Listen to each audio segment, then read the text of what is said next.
উত্তরবঙ্গ থেকে কারা হচ্ছেন তৃণমূল প্রার্থী? রাজ্যের 42 আসনে প্রার্থী তালিকা ঘোষণা করল তৃণমূল কংগ্রেস।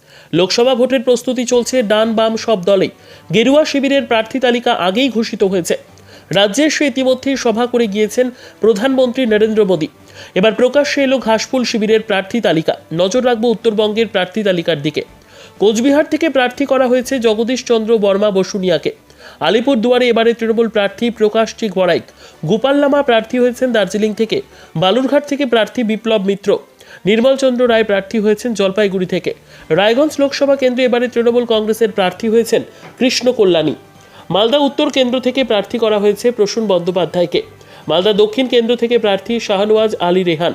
গতবার অর্থাৎ 2019 সালে ঘাসফুল শিবিরের হয়ে যারা লোকসভা ভোটে টিকিট পেয়েছিলেন তাদের কাউকেই আর এবার উত্তরবঙ্গ থেকে প্রার্থী করা হয়নি। এই বদলের পাশাপাশি এবারে নজর কেড়েছে প্রার্থী তালিকা ঘোষণার